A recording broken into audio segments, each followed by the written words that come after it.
Alauddin Siddiqui college কর্তৃক আয়োজিত 2025 সনের এইচএসসি পরীক্ষার্থীদের বিদায় ও দোয়া অনুষ্ঠানের প্রথম পর্ব আলোচনা সভা। আলোচনা সভায়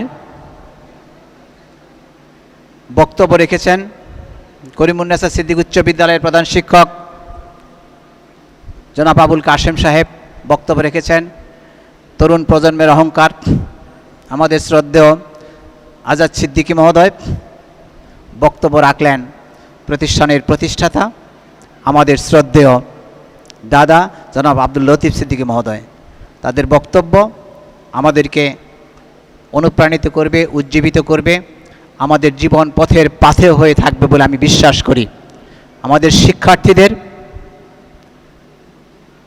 প্রতিষ্ঠাতা মহোদয় ওনার লিখিত বক্তব্য উপস্থাপন করেছেন। কপি তোমাদের হাতে গিয়েছে। আমি একাধিকবার এই কপিটি বাড়িতে যে পড়ার জন্য আমি অনুরোধ রাখছি। এখান থেকে অনেক অনেক অনেক কিছু শেখার আছে। উপরের যে শিরোনামটি এইটুকু যদি তোমরা একটু বুঝতে চেষ্টা করো, ওই বক্তব্যটুকুই একজন মানুষকে প্রকৃত মানুষ হিসাবে গড়ে তুলতে পারে। সর্বোপরি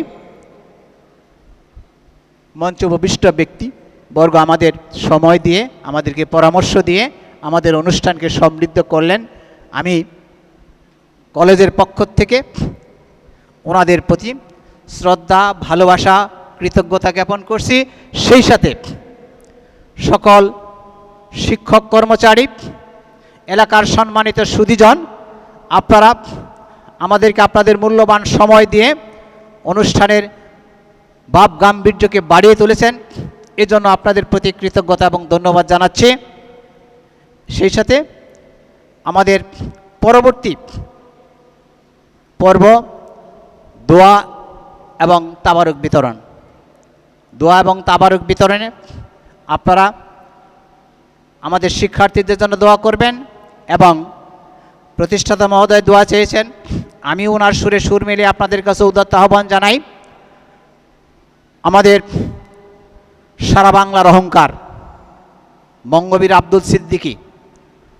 বঙ্গবীর আব্দুল কাদের সিদ্দিকী মহোদয়ের সুযোগ্য সহধর্মিণী জনাব নাসরিন সিদ্দিকী গত 8 তারিখ না ফেরার দেশে চলে গেছেন। ওনার জন্য আপনাদের কাছে বিনীত অনুরোধ করি, আপনারা তার জন্য প্রাণ খুলে দোয়া করবেন। আল্লাহ পাক যেন তাকে মাফ করেন এবং জান্নাতবাসী করেন এবং শোক সন্তপ্ত পরিবারকে শোক সইবার শক্তি দেন। সেই সাথে আমাদের কলেজ মাতা জনাব লায়লা সিদ্দিকী মহোদয় অসুস্থ ছিলেন, এখনও অসুস্থ আছেন, ইউনাইটেড হসপিটালে ভর্তি ছিলেন। বর্তমানে বাসায় চিকিৎসকের পরামর্শ অনুযায়ী অবস্থান করছেন। আমরা তার আশুরোগ মুক্তির জন্য এবং আল্লাহ পাকের কাছে তার নেক হায়াতের জন্য প্রাণ খুলে দোয়া করব। এই আশাবাদ ব্যক্ত করে আপনাদেরকে ধন্যবাদ দিয়ে আজকের এই আলোচনা সভার এই পর্বের সমাপ্তি ঘোষণা করছি। ধন্যবাদ সকলকেই। আসসালামু আলাইকুম।